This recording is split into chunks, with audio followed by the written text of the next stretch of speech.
ஓம்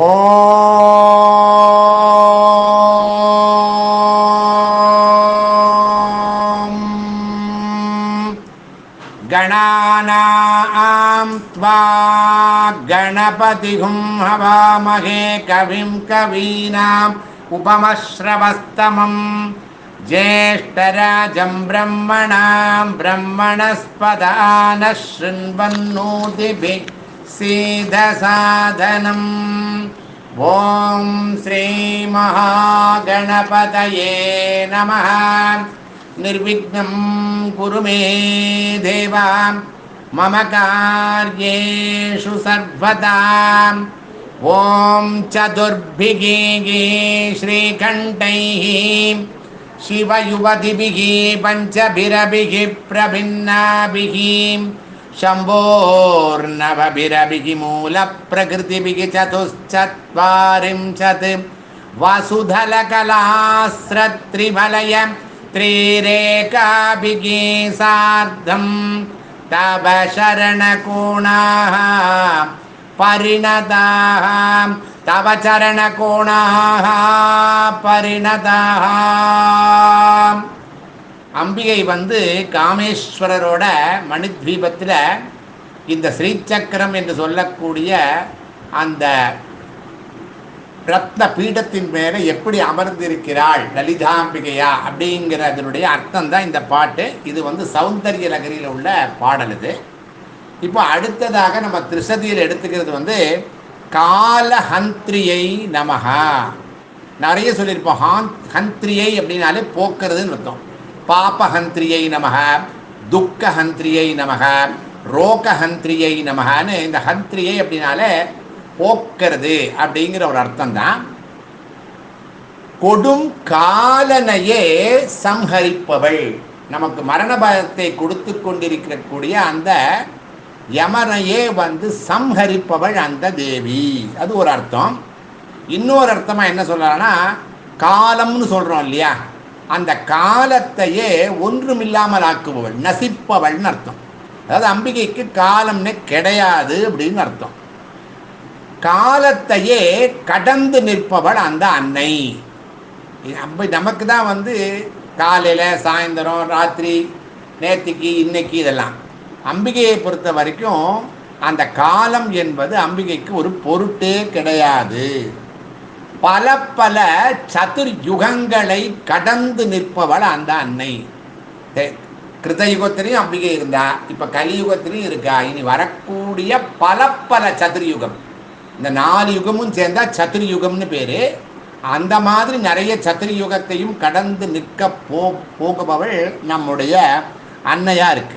லலிதா சஹஸ்ரநாமத்தில் இதுக்கு நாமம் காலஹந்திரியை நமகான்னு 557வது நாமமும், வயோவஸ்தா விவர்ஜிதாயை நமகான்னு இன்னொரு நாமம் இருக்கு. அதே மாதிரி தேச கால அபரிச்சின்னாயை நமக. இதை எல்லாவற்றையுமே கடந்து நிற்பவள் அந்த அன்னை. இதுக்கு பாஷ்யமாக என்ன சொல்லியிருக்கா அப்படின்னா, ஏன்னா காலம்ங்கிறது கேட்கறதுக்கு இன்னும் ரொம்ப சின்னதாக இருக்கிற மாதிரி இருக்கும். அதனுடைய பொருள் ரொம்ப ஆழம் ஜாஸ்தி. காலத்தை அழிப்பவள், அதாவது காலத்திற்கு அப்பால் இருப்பவள், எப்பொழுதுமே நிலைத்திருக்கும் தன்மை உடையவள். அவர் தான் நம்ம காலத்தை கடந்தவள்னு சொல்றோம். நமக்கெல்லாம் ஒரு 100 வருஷம் தான், மேக்சிமம் 100 வருஷம் தான். அதற்குள் நம்முடைய எல்லாமே முடிஞ்சு போயிடும். அஜபா என்ற ஓர் மந்திரம் இருக்கிறது. அதுல ஹம்சஹா சோகம் அப்படின்னு ஒரு வார்த்தை வருது. அது பிராணனுடைய உச்வாச நிஸ்வாச இணைப்புடன் செய்ய வேண்டிய மந்திரம். இந்த அஜபா அப்படின்னா மனதுக்குள்ளே தியானித்து மூச்சின் வழியாக மூச்சை அடக்கி அல்லது மூச்சை நம்ம கவனித்து கொண்டு செய்ய வேண்டிய ஒரு மந்திரம். அதை செய்வதால் ஆத்ம பிரம்ம ஐக்கியம் உண்டாகிறது. ஆரம்ப காலத்தில் சத்தமாக மந்திரம் சொல்கிறோம், அப்படியே அதை மனதுக்குள்ளே சொல்ல ஆரம்பித்து கடைசியில் அது அஜபா மந்திரமாக மாறிவிடுகிறது. மேலும் சாதாரணமாக ஒரு நாளில் நாம் விடும் சுவாசங்களின் எண்ணிக்கை என்பது வைத்திய சாஸ்திரத்தில் கணக்கிடப்படுகிறது. இப்போ டாக்டர்கிட்ட போனால் கையை பிடிச்சி பார்க்குறார், நாடி எப்படி துடிக்கிறதுன்னு பார்க்குறார். அந்த நாடியை வச்சு தான் நம்மளுடைய ஆரோக்கியத்தை அவர் உங்களுக்கு இந்த மாதிரி ஒரு பிரச்சனை இருக்கு அப்படின்னு சொல்றார். அஜபா மந்திர யோகாபியாசத்தினால் இந்த எண்ணிக்கையை குறைத்து 72 பீட்ஸ் இருக்குன்னு சொல்றா இல்லையா, அதை இப்போ பிராணாயாமம் அஜபா மந்திரம் சொல்றப்ப குறைத்து குறைத்து குறைத்து வரும் பொழுது சுவாச எண்ணிக்கையின் அடிப்படையில் தான் ஆயுள் இருக்கு. அப்போ ஆயுளை நீட்டிப்பதற்கு, அதாவது எவ்வளவு தூரம் நம்மளால் நீட்டிக்கணுமோ அவ்வளோ தூரம் நீட்டிக்கலாம். அந்த மூச்சையே அடக்கக்கூடிய ஒரு சக்தி நமக்கு கிடைக்கிறது. அந்த அஜபா மந்திர யோகாபியாசத்தினால் இந்த எண்ணிக்கையை குறைத்து, அதாவது சுவாசத்தினுடைய எண்ணிக்கையை குறைத்து ஆயுளை எவ்வளவு வேண்டுமானாலும் அதிகரித்து கொள்ள முடியும். இது நம்முடைய சித்தர்கள் நமக்கு சொல்லிக் கொடுத்த வழி. காலம் என்பது கிரியாசக்தி ரூபமாய் உள்ளது. நம்ம செய்யக்கூடிய அந்த வேலையை பொறுத்து இருக்கு.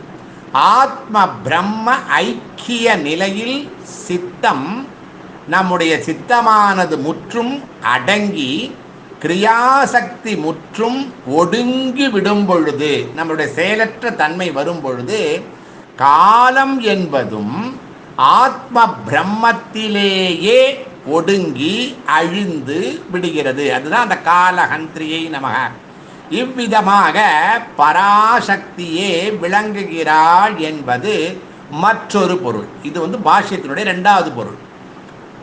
கம் என்ற பிரம்மத்தில் லயம் இல்லையா, லா இருக்கு இல்லையா, அது காலம், கம், அதுதான் காலம் என்பது லயிக்கிறதாம், லயமாறதாம். கம் என்ற பிரம்மத்தில் லயத்தை அடைவதால் அதுக்கு பேர் காலம் என்ற காரண பெயர் வந்திருப்பதாக சொல்வதும் இங்கு ரொம்ப பொருத்தமா இருக்கும். பிருத்திவ்யப்தேகோ அனிலகே சமுத்திதே பஞ்சாத்மகே யோக குணே பிரவருத்தே ந தஸ்ய ரோகோ ந ஜரா ந மிருத்யு பிராப்தஸ்ய யோகாக்னிமயம் ஷரீரம். இந்த மாதிரி காலத்தை கடந்தவர்களுக்கு இந்த மூப்பு நரை இதெல்லாம் இருக்காது அப்படிங்கிறது தான். இப்போ அதுக்கு தான் இந்த அஜபா மந்திரத்தை சொல்ல. காலத்தை கடக்க வேண்டுமானால் எதை பிராக்டிஸ் பண்ணணுங்கிறத சொல்றாங்க. பிருத்திவ்யப் தேகோ அனிலகே சமுத்திதே பஞ்சாத்மகே யோக குணே பிரவருத்தே ந தஸ்ய ரோகோ ந ஜரா ந மிருத்யு பிராப்தஸ்ய யோகாக்னிமயம் ஷரீரம். யோகாக்னிமயமான ஷரீரத்தை அடைந்தவனுக்கு, யோகாக்னி சரீரம்னா என்ன, இந்த மாதிரி பிராக்டிஸ் நம்முடைய பதஞ்சலி முனிவர் சொன்னது, இந்த சித்தர்கள் சொன்னது, இந்த மாதிரி உள்ள பிராக்டிஸில் பண்ணி பண்ணி வரும்பொழுது வியாதி, முதுமை, இறப்பு, வயோதிகம் என்பது ஒன்றுமே கிடையாது. ஏனென்றால் பஞ்சபூதங்களும் தங்களுடைய விகாரங்களை அங்கே இழந்து விடுகின்றன. அத்தியாத்ம யோகாதி கமனே தேவம் மத்வாதீரோ ஹர்ஷசோகோ ஜகாதி. அத்தியாத்மக யோக சித்தியை பெற்ற தீரன், அதாவது சாதகன், தனது தெய்வத்தன்மையை உணர்ந்து இன்ப துன்பங்களினின்றும் விடுபடுகிறான். அதுதான் அத்தியாத்ம யோகாதி கமனே தேவம் மத்வா தீரோ ஹர்ஷ சோகோ. இன்ப துன்பம், ஹர்ஷம்னா இன்பம், சோகோனா சோகம், ஹர்ஷ சோகோ ஜகாதி. சம்வத்சரோ அஜாயத. எல்லாமே உங்களுக்கு ததஹ சம்வத்சரோ அஜாயத.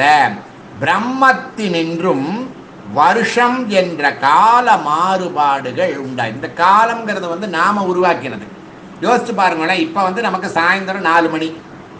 அமெரிக்காவில் என்ன டைம்? இதே டைமு காலையில் 4 மணி. ஆஸ்திரேலியாவில் என்ன டைமு? இதிலிருந்து 5.5 மணி நேரம் பின்னால் போகுது. சார் அதாவது முன்னால் போகுது. சிங்கப்பூர்லேயும் அதே மாதிரி போகுது.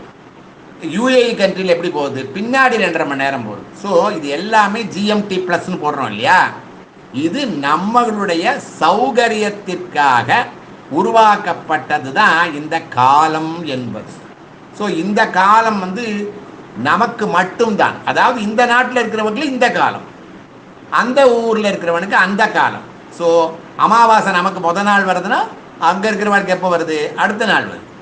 ஸோ இதெல்லாம் வந்து கால பேதங்கள் வந்து நம்மை போல ஜீவர்களுக்கு தான் அப்ளிகபிள் ஆகுமே தவிர அம்பிகையை போல சர்வ சக்தி மயமாக இருக்கக்கூடிய அந்த அம்பிகைக்கு இந்த காலம்ங்கிறது ஹந்திரியை நமக, கால ஹந்திரியை நமகங்கிறத நம்ம ரொம்ப நல்லா அதை புரிஞ்சுக்கணும்.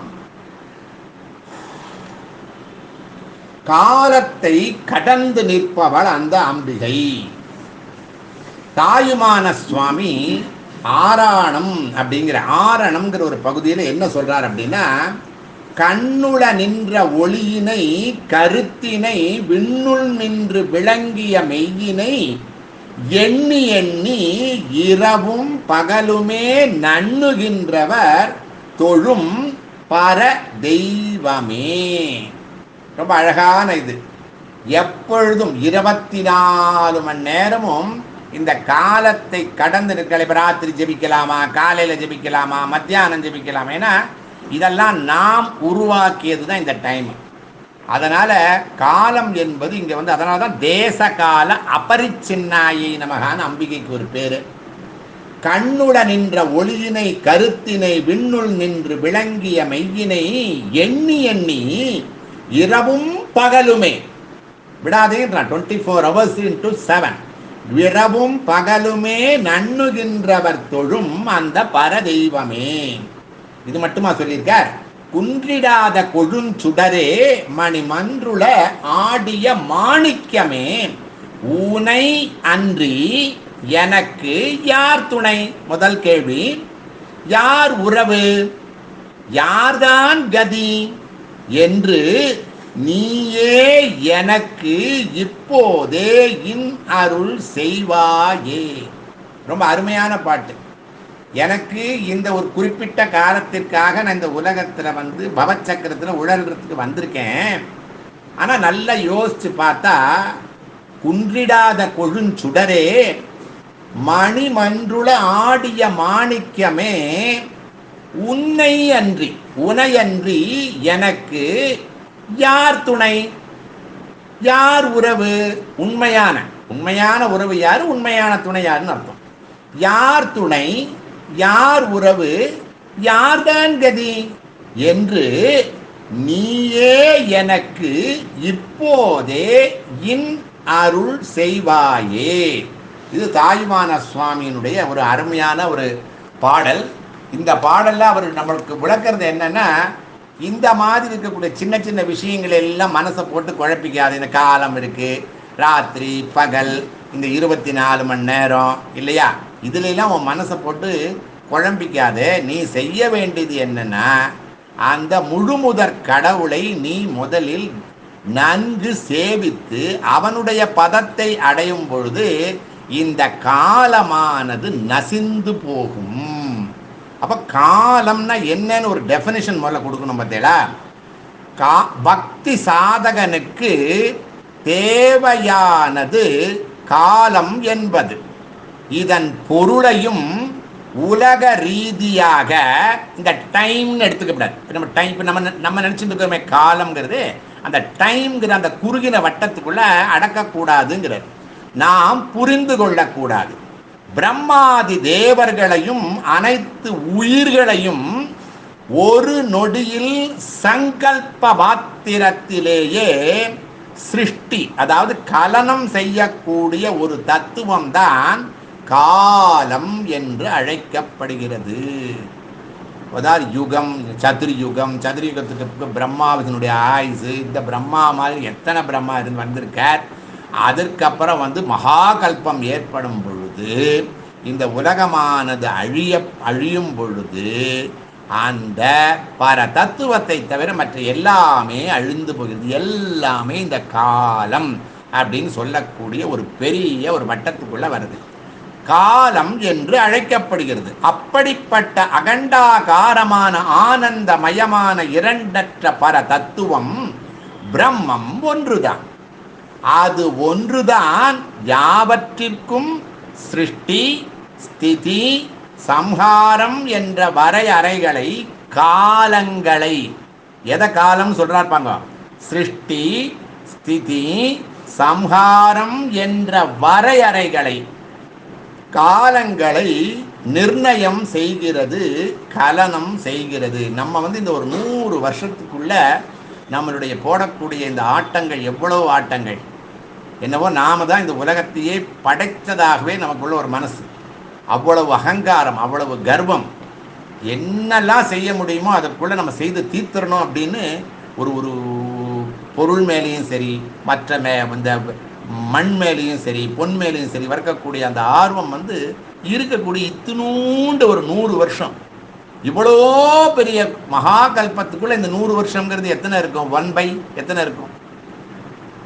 கலனாத் சர்வபூதானாம் பிரம்மாதீனாம் நிமேஷதஹ கால சப்தேன நிர்திஷ்டஹ ஹய கண்டானந்தகோ அத்வயஹா. இது அபரோக்ஷானுபூதி அப்படின்னு சொல்லக்கூடிய கிரந்தத்தில் இருக்கக்கூடிய ஒரு பாடல். காலத்தை பற்றி நமக்கு ரொம்ப ஈஸியாக புரிய வைக்கக்கூடியது. கலனாத் சர்வபூதானாம் பிரம்மாதீனாம் நிமேஷதஹ கால சப்தேன, அந்த வார்த்தை கால சப்தேன நிர்திஷ்டஹ ஹ்ய கண்டானந்தகோ அத்வயஹா அப்படின்னு ரொம்ப அழகாக இந்த இடத்துல சொல்லியிருக்கா.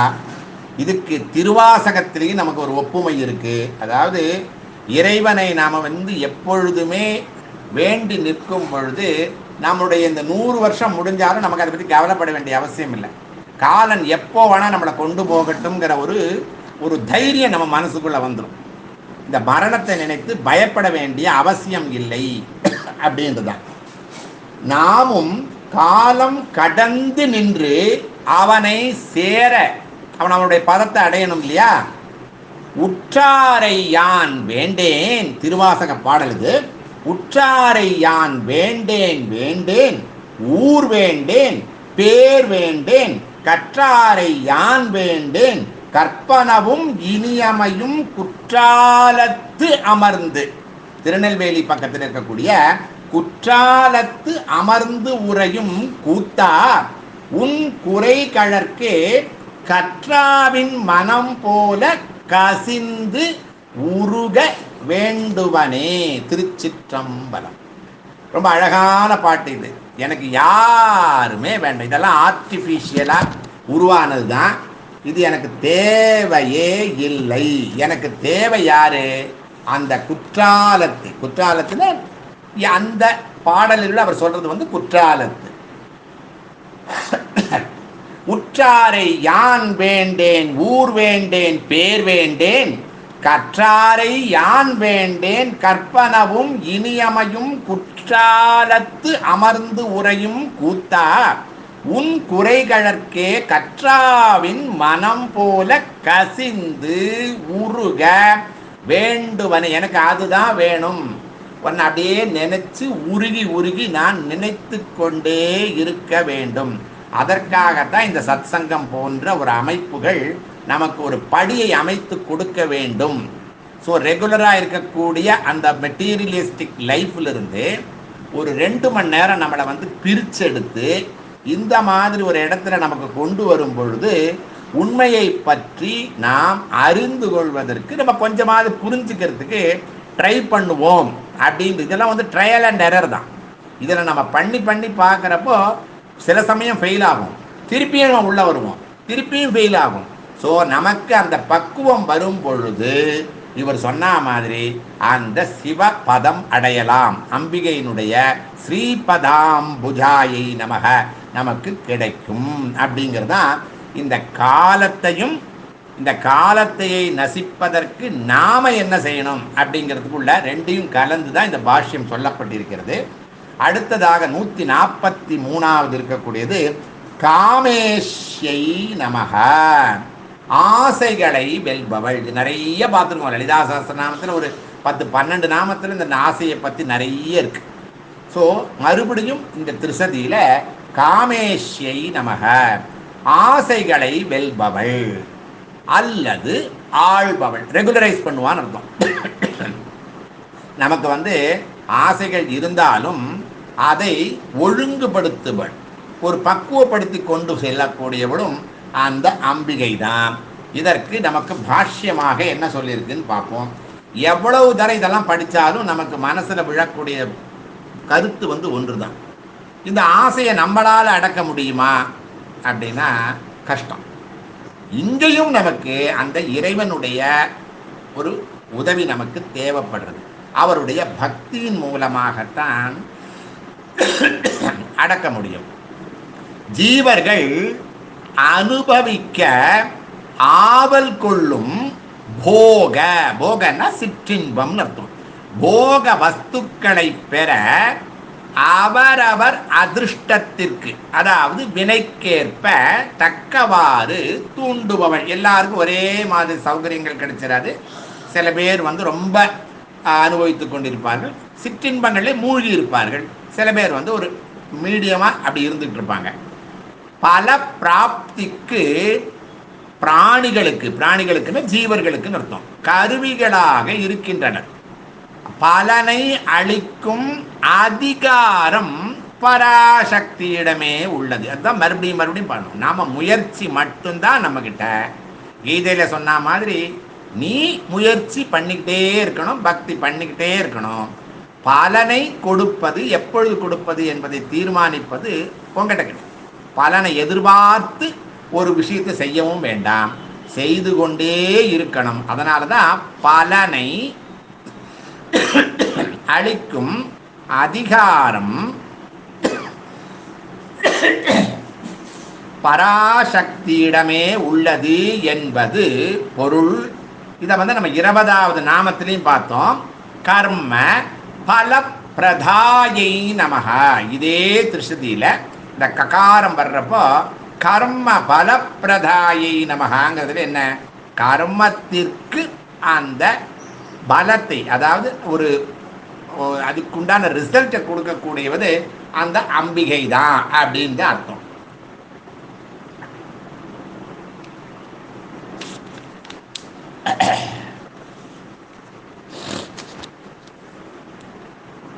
ஆசை எப்படி இருக்கணும்? நம்ம ஆசை இருக்குல்ல, இப்போ ஆசையை ஒழிப்பவள் அந்த அம்பிகை, ஆசையை ஒழுங்குபடுத்துவள் அந்த அம்பிகை, எல்லாம் நம்ம பார்க்குறோம். ஆனால் ஆசை எப்படி இருக்கணும், எந்த மாதிரி அந்த ரூபத்தில் இருக்கணும் அப்படிங்கிறதுக்கு திருவாசகத்தில் ஆசை 10 அப்படின்னு ஒரு பகுதி இருக்குது. அதில் 7வது பாட்டை நம்ம எடுத்துக்கிறோம். பாரோர் விண்ணோர் பரவி ஏத்தும் பரனே பரஞ்சோதி வாராய் வாரா உலகம் தந்து வந்து ஆட்கொள்வானே. பேராயிரமும் பரவி திரிந்து எம் பெருமான் என ஏத்த ஆரா அமுதே ஆசைப்பட்டேன் கண்டாய் அம்மானே. இந்த ஆசைப்பட்டேன் கண்டாய் அம்மானே தான் முடியும் எல்லாமே. அதில் இருக்கக்கூடிய எல்லா பாடல்களுமே இந்த மாதிரி தான் முடியும். ஸோ எதுக்கு ஆசைப்படணும், எந்த மாதிரி ஆசை ஒரு நல்ல ஒரு உத்தமமான ஆசையாக நம்ம சொல்லலாம் அப்படின்னு. பாரோர் விண்ணோர் பரவி ஏத்தும் பரனே பரஞ்சோதி வாராய் வாரா உலகம் தந்து வந்து ஆட்கொள்வானே. பேராயிரமும் பரவி திரிந்து எம்பெருமான் என ஏத்த ஆரா அமுதே ஆசைப்பட்டேன் கண்டாய் அம்மானே. அம்பாளுக்கு பேர் என்ன? நிராசாயை நமக. ஆசைக்கெல்லாம் அப்பாற்பட்டவள் அந்த அம்பிகை.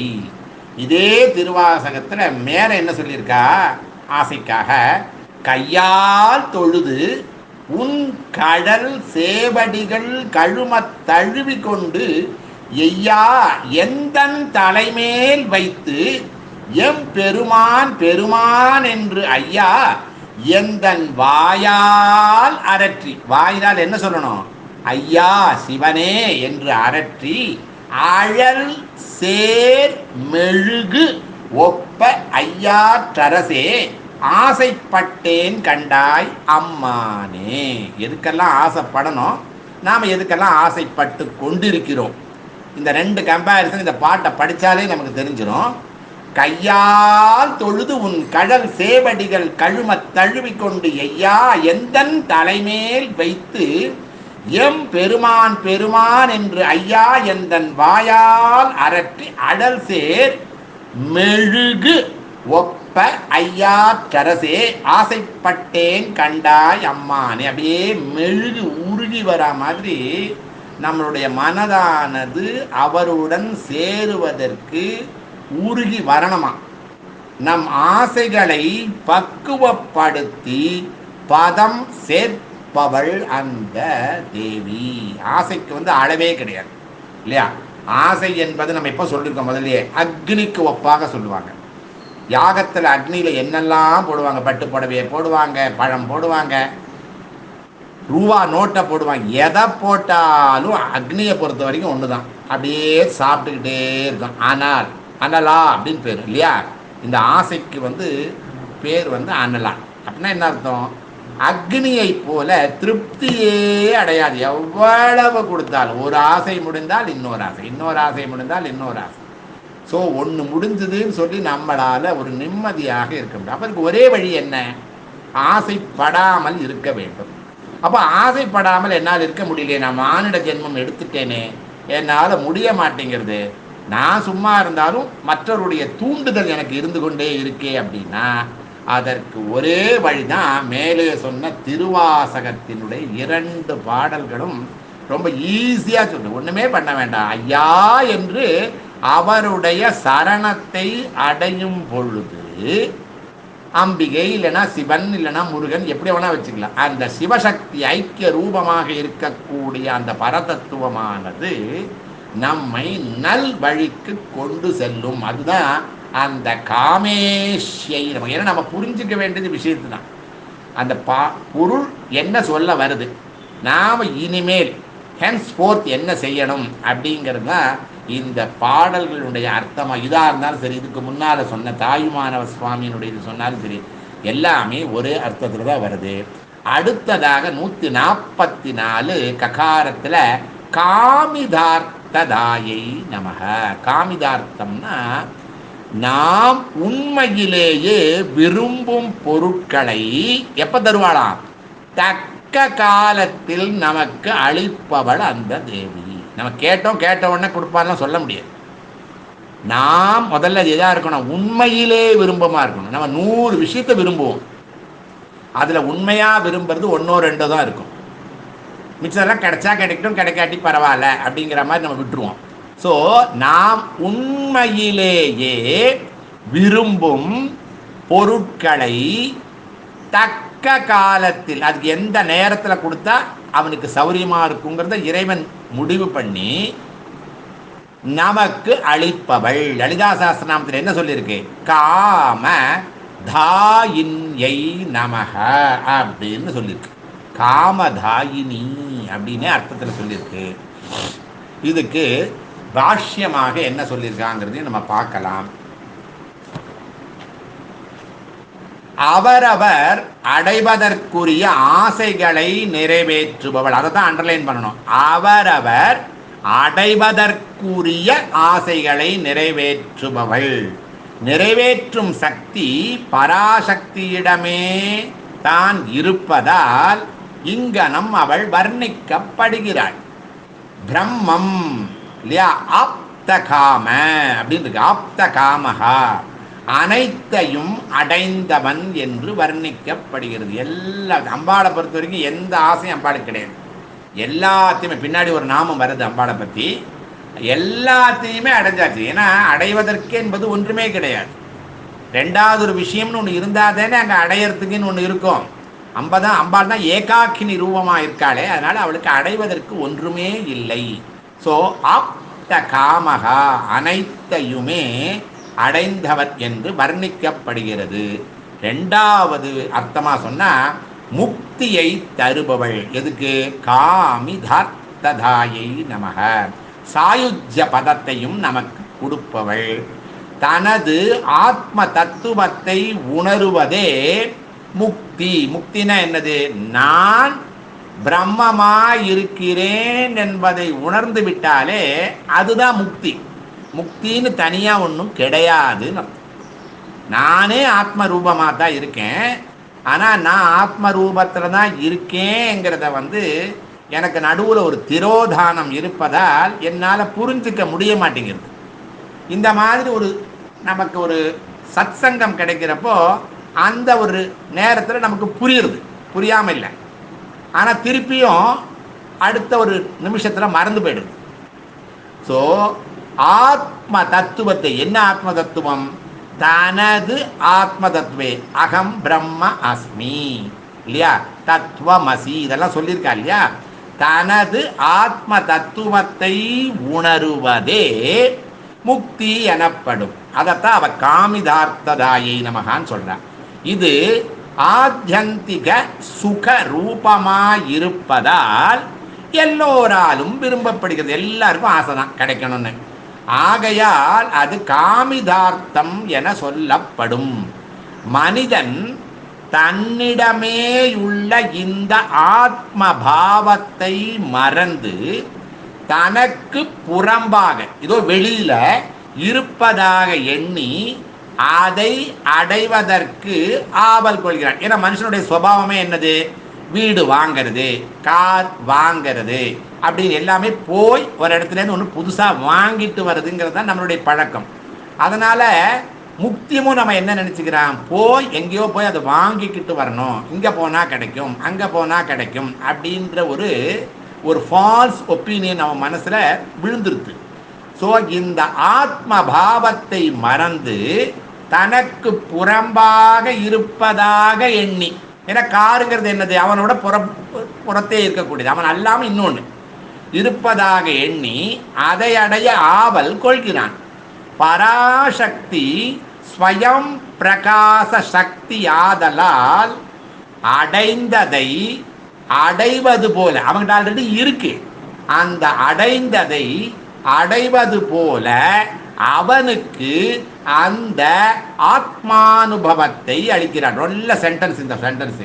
பராசக்தி ஸ்வயம் பிரகாச சக்தி ஆதலால் அடைந்ததை அடைவது போல அவனுக்கு அந்த ஆத்மானுபவத்தை அளிக்கிறாள் அந்த தேவி. அதை புரிஞ்சுக்கிறதுக்காக தான் நம்ம இவ்வளவு கஷ்டப்படுறதே. இவ்வளவுதான். இது ஒன்று புரிஞ்சுட்டாச்சுன்னா போதும், நம்மளுடைய திரிசதியினுடைய அனைத்து ஸ்லோகங்களும் நமக்கு புரிஞ்சிருந்து தான். ஸோ நம்ம கிட்ட இருக்கிற ஒரு பொருளை அடையிறது தான் இவ்வளவு கஷ்டப்படுறோமா? நம்ம கையிலேயே ஒரு பொருள் இருக்கு, அது இல்லாமல் வேற எங்கேயோ இருக்குன்னு நம்ம நினச்சிக்கிட்டு இருக்கோமோ அப்படிங்கிறத சுட்டி காட்டக்கூடிய இடமாகத்தான் இந்த இடத்துல இருக்கு. இதில் மகாதேவ மாலை அப்படிங்கிறதுல ஒரு ஸ்லோகம் இருக்கு. அந்த ஸ்லோகத்தையும் நம்ம பார்க்கலாம். எப்படி இறைவன் நமக்கு அருளை அருளுகிறான் அப்படிங்கிறது. அருள் அருவி வழிந்து வழிந்தொழுக ஓங்கும் ஆனந்த தனிமலையே. அப்படியே அருளை மெர்சியை அப்படியே பிரபாக எடுத்து வரதான். பாபநாசம் மலையிலிருந்து வரக்கூடிய அந்த ஊற்று மாதிரி வருதான். அருள் அருவி வழிந்து வழிந்தொழுக ஓங்கும் ஆனந்த தனி மலையே, அதுதான் காமிதார்த்தம். அமலவேத பொருளளவு நிறைந்தவற்றின் மேலும் ஓங்கி பொலிகின்ற பரம்பொருளே பூரணமாகி இருளரு சிற்பிரகாசமயமான் சுத்த ஏகாந்த பெருவெளிக்குள் இருந்த வாழ்வே தெருளளவும் உள முழுதும் கலந்து கொண்டு தித்திக்கும் செந்தேனே செழுந்தேனே தேவதேவே. திருவருளாகிய இறைவன்ட்ட என்ன இருக்கு? இறைவனுடைய திருவருளாகிய அருவி நீர் மேலும் மேலும் வழிந்து ஒழுக மிகப்பெரிய ஒப்பற்ற ஆனந்தமலை போன்றவனும் குற்றமற்ற வேதங்கள் கூறும் மகா வாக்கிய ஞான பொருள்களின் நீதான் அந்த ஆத்மா. அதுதான் மகா வாக்கிய ஞான பொருள்களின் வரையருளுள் நிரம்பி அப்பொருளின் மேலாகவும் உயர்ந்து விளங்குகின்ற பொருளாகவும் பழமை உடையதாகிய இருளற்ற சிற்ஜோதிமயமாகிய தூய தனிமையாகிய பெருவெளிக்குள் விற்றிருக்கும் அந்த இன்ப வாழ்வானவனும் தெரிந்து கொள்ளும் அளவும் சித்தம் முழுவதும் கலந்து கொண்டு தித்திக்கும் செழிப்பான அந்த தகராகாசத்தில் இருக்கான்னு அர்த்தம். தித்திக்கும் செழிப்பான தேனை ஒப்பவனும் தேவர்களுக்கெல்லாம் தேவனாயிருப்பவனும் அந்த மகாதேவன். மகாதேவன்னா அம்பிகையோடு சேர்ந்த அந்த ரூபத்தை தான் நம்ம அந்த இடத்துல நம்ம பார்க்குறோம். ஸோ காமிதார்த்ததாயிங்கிறதுக்கு எவ்வளவு தூரம் உங்களுக்கு அப்படியே வந்துக்கிட்டே இருக்கு பாருங்க. இதுலேயே ஆனந்த லகரி இல்லையா, சௌந்தர்ய லகரி இருக்கு, ஆனந்த லகரி இருக்கு. லகரின்னா சொல்லியிருக்கோம் அலைகள்னு சொல்லியிருக்கோம், ஆனந்தமாக இருக்கக்கூடிய அலைகள். ஆனந்த லகரியில துவம் அர்த்தானாம் மூலம். ஏன்னா காமிதார்த்ததாயி தான் நமக்கு இப்போ நம்முடைய எடுத்துக்கொண்டிருக்கக்கூடிய நாமம். துவம் நீ, அர்த்தானாம் மூலம். நான் ஆசைப்படுற எல்லா பொருளுக்கும் மூலம் யாருமா? நீதானே. அதான் துவம் அர்த்தானாம் மூலம். அந்த தேவிதான் இந்த மனிதர்கள் ஆசைப்படும் பொருள்களுக்கு எல்லாம் மூலமாகவே இருப்பவள். அவளால் முடியாதா? அவள் தான் மூலமாக இருக்கா. அவன் நினைச்சா நம்மளுக்கு கொடுக்க முடியாதா? அப்போ அந்த காமிதார்த்ததாயிங்கிற நாம எவ்வளோ பொருத்தம்னு பாருங்க. ஸ்ரீசூக்தத்தில் என்ன சொல்லியிருக்கு? ஸ்ரீசூக்தத்தில் அஸ்வதாயி ச கோதாயி தனதாயி மகாதனே தனம் மே துஷதான் தேவி சர்வகாமாச்ச சித்தயே. உன்னுடைய காமிதார்த்தம் எதா இருந்தாலும் சித்தியாகும். சர்வகாமாச்ச சித்தயே அப்படின்னு ரொம்ப அழகாக சொல்லக்கூடிய அந்த நாமம் தான் அது. அடுத்தது வேண்டியதையெல்லாம் தரக்கூடிய அந்த க்ஷிப்ர பிரசாதினி, உடனே வரக்கூடிய அந்த தேவி. கனகதாரா ஸ்தோத்திரம் இருக்கு இல்லையா, அதுல பாடல் 16 என்ன சொல்றான்னு பார்ப்போம். இதெல்லாம் நம்ம காமிதார்த்தம்னா மெட்டீரியலிஸ்டிக் லைஃபுக்கு வேணுங்கிறது நம்ம எடுத்துக்கலாம். அதனால தான் அஸ்வதாயி ச கோதாயி தனதாயி மகாதனே. எந்த குதிரையோ பசுவோ பொண்ணோ பொருளோ நிலமோ வீடோ இதெல்லாம் ஒரு பொருட்டே கிடையாது. அது மெட்டீரியலிஸ்டிக்காக தேவைப்படும். நமக்கு உண்மையில் வேண்டியது என்னன்னா அருள் வேண்டும்ங்கிறப்ப வேற பார்ட்டு நம்ம வரும். ரெண்டு பார்ட்டை நம்ம பிரிச்சுக்கிறோம். கனகதாரா ஸ்தோத்திரத்தில் 16வது பாடல் என்ன சொல்றான்னா, சம்பத்கராணி சகலேந்திரிய நந்தனானி சாம்ராஜ்யதான விபவானி சரோருகாட்சி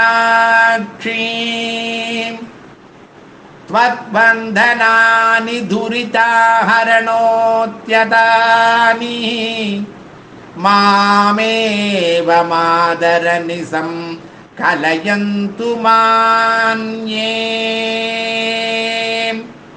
சம்பத்கராணி சகலேந்திரிய நந்தனானி சாம்ராஜ்யதான விபவானி சரோருகாட்சி த்வத்வந்தனானி துரிதாஹரணோத்யதானி மாமேவ மாதரநிசம் கலயந்து மான்யே.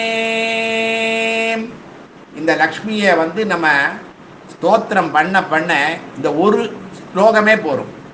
நமக்கு எப்படி சங்கராச்சாரியார் ஒரு மூதாட்டிக்கு பொன் நெல்லிக்காயை வாங்கி கொடுத்தாரோ, இந்த கனகதாரா ஸ்தோத்திரம் பாடி தானே வாங்கி கொடுத்தாரு. ஸோ நமக்கு இந்த மெட்டீரியலிஸ்டிக் லைஃப்பில் ஆரம்ப காலத்தில் சில பொருட்கள் தேவைப்படும் பொழுது அதையும் நம்ம காமிதார்த்தம், அதாவது வேணுங்கிற ஆசைப்படும் பொருள்னு சொல்கிறோம்.